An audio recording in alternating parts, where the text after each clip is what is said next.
Au début du film, nous voyons un drapeau américain sur la Lune. À côté se trouve une plaque sur laquelle il est indiqué qu'un homme de la planète Terre s'est rendu ici pour la première fois, mais qu'il est venu en paix. Au bout d'un moment, une ombre gigantesque se profile au-dessus de la planète, et un vaisseau spatial d'une taille impressionnante s'approche de la Terre. L'action se déplace au Nouveau-Mexique, centre de la recherche de civilisations extraterrestres. Un scientifique reçoit de ses collaborateurs des informations sur des signaux étranges. L'homme reçoit la confirmation que la source des sons est un vaisseau extraterrestre, qui se trouve non loin de la Terre, dans la région de la Lune. Ces informations deviennent classifiées et parviennent au Pentagone. Le général William Gray va tout rapporter au ministre de la Défense. Pendant ce temps, le président américain Thomas Whitmore communique avec sa femme Marilyn et s'occupe de sa fille Patricia. L'assistante présidentielle Constance Spano discute des critiques de la presse.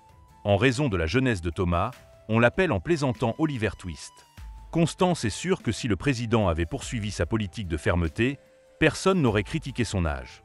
Thomas reçoit un appel du secrétaire à la Défense. À ce moment, un satellite terrestre s'écrase sur un énorme vaisseau extraterrestre. Pendant ce temps, Julius Levinson joue aux échecs et a une conversation avec son fils. Après avoir vaincu son père, David se rend au travail. Un homme voit le chaos total qui règne autour de lui et demande quelle en est la cause. Un vaisseau extraterrestre s'approche mais répond étrangement aux signaux.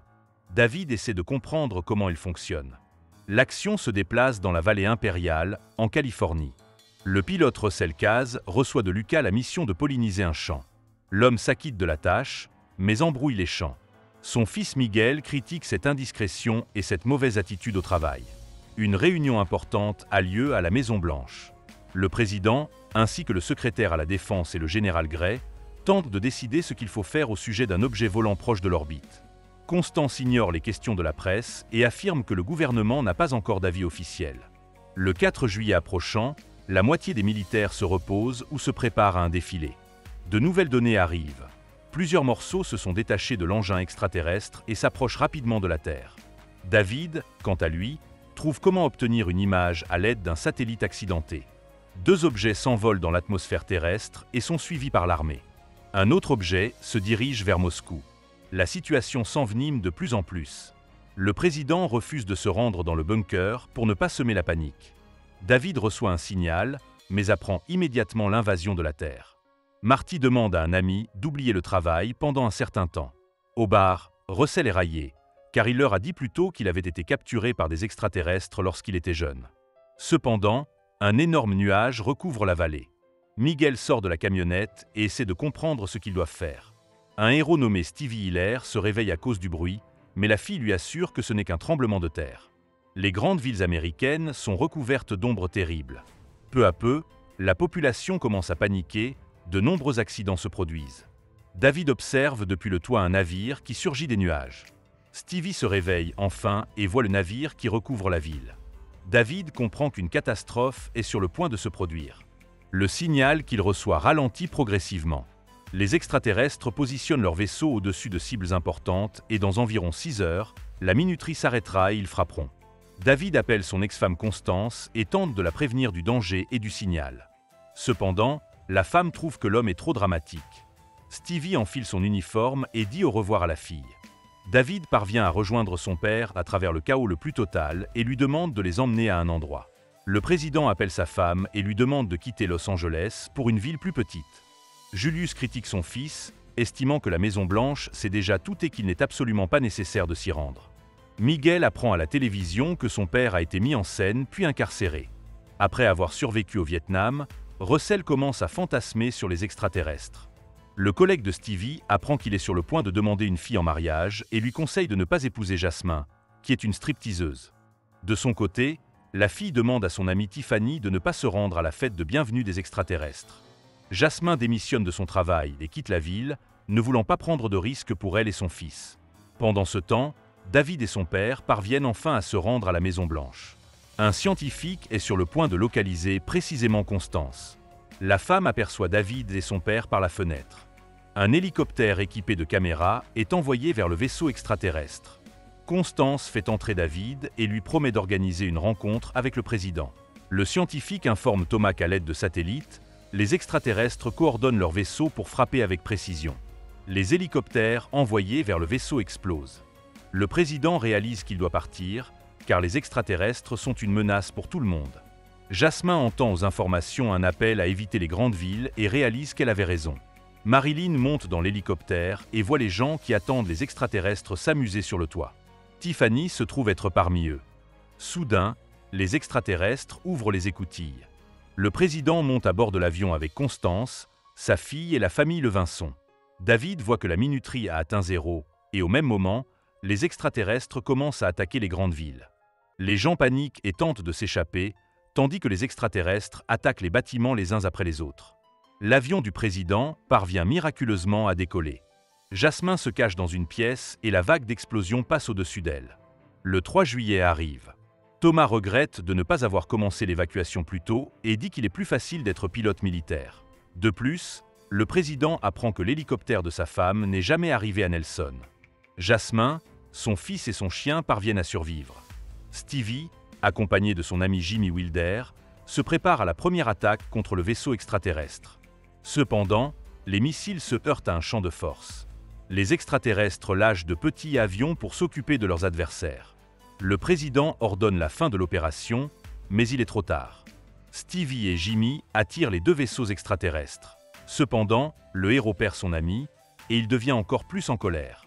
Des vaisseaux extraterrestres commencent à attaquer des bases militaires. Stevie attire le vaisseau dans le Grand Canyon, bien qu'il n'ait plus beaucoup de carburant. Le héros parvient à être plus malin que l'extraterrestre et son vaisseau s'écrase. Stevie fait prisonnier l'extraterrestre. Jasmin, quant à lui, trouve la machine.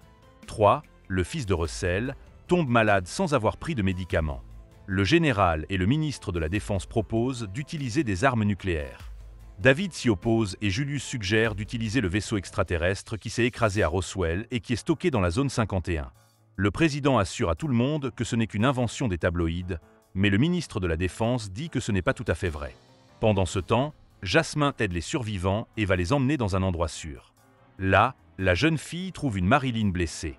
Stevie traîne un extraterrestre ligoté en parachute à travers le vaste désert. Le héros aperçoit Russell et demande à être emmené dans la zone 51. Le président s'y envole également et apprend que le vaisseau, en panne depuis les années 60, s'est soudain mis à fonctionner après l'arrivée des extraterrestres. Stevie parvient à se faufiler dans la base en montrant l'extraterrestre. Le docteur Hawkin, le scientifique en chef de la zone 51, montre à David l'appareil du vaisseau. Russell exige qu'un médecin vienne voir son fils. Stevie provoque une énorme agitation à la base. Le général reproche au chef de la CIA de dissimuler des informations sur la zone 51. Jasmin arrive à la base où Stevie était censé se trouver et constate que tout est détruit. La fille continue d'aider la première dame et la reconnaît. Aucun enquête sur l'extraterrestre qui est inconscient. Pendant l'opération, l'extraterrestre reprend conscience et commence à attaquer télépathiquement le médecin. L'extraterrestre utilise Hawkin pour communiquer avec le président.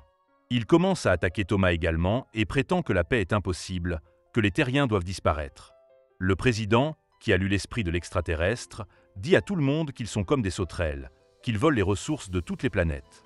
Thomas décide d'utiliser des armes nucléaires. David critique cette décision, mais ne peut rien faire. Sur ordre du président, l'opération commence. Cependant, même une telle puissance ne permet pas de détruire le vaisseau extraterrestre.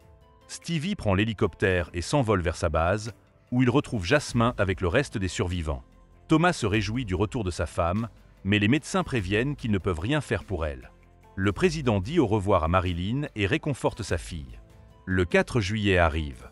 Julius réconforte son fils, qui a l'impression qu'il ne peut rien changer ni faire. Un homme demande à David de descendre du sol pour ne pas attraper froid. Cela conduit le scientifique à une idée inattendue. David crée une barrière de défense sur un vieux vaisseau extraterrestre, puis l'enlève à l'aide d'un virus informatique. Le scientifique veut supprimer les défenses de tous les vaisseaux en utilisant des satellites et en introduisant le virus dans le vaisseau principal en orbite. Pour cela, il doit s'envoler vers le vaisseau central en orbite.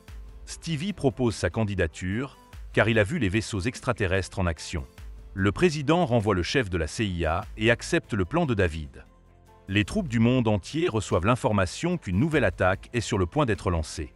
Cependant, il y a une pénurie de pilotes. Alors les troupes commencent à accepter toute personne ayant une expérience de vol. Russell est l'un des premiers à se porter volontaire. David prévoit de voler avec Stevie pour télécharger le virus. Constance s'inquiète pour son ex-mari. Stevie se marie avec Jasmine, où David et son épouse sont témoins. Constance remarque une alliance sur la main du scientifique et lui prend doucement la main.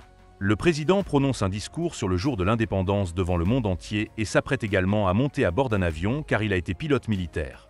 David et Stevie disent au revoir à leurs proches et commencent le dangereux voyage. Russell dit au revoir à sa famille et laisse leurs photos à côté du panneau de commande.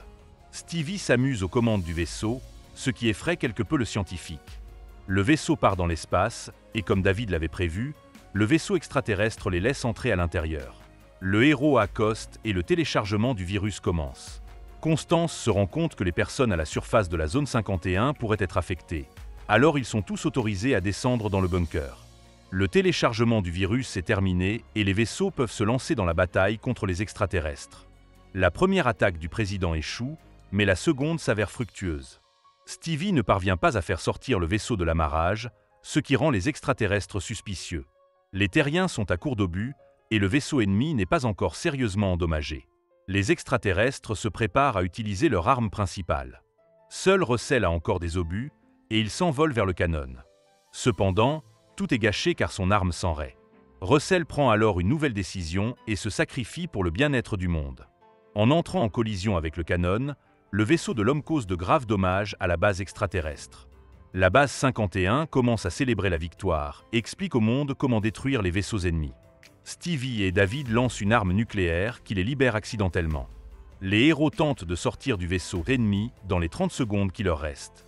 Par miracle, Stevie parvient à se glisser par l'écoutille à moitié fermée. Le vaisseau tente rapidement de rejoindre la Terre. Le général perd le signal avec David, mais leur vaisseau est bientôt détecté à proximité. Le président remercie les héros d'avoir sauvé le monde. Le vaisseau extraterrestre commence à se consumer lentement dans l'atmosphère, se transformant en une sorte de feu d'artifice. C'est la fin du film. Merci à tous d'avoir regardé ce film jusqu'au bout. Donne un like à cette vidéo. Écris dans les commentaires ce que tu penses de ce film et à bientôt dans de nouvelles vidéos.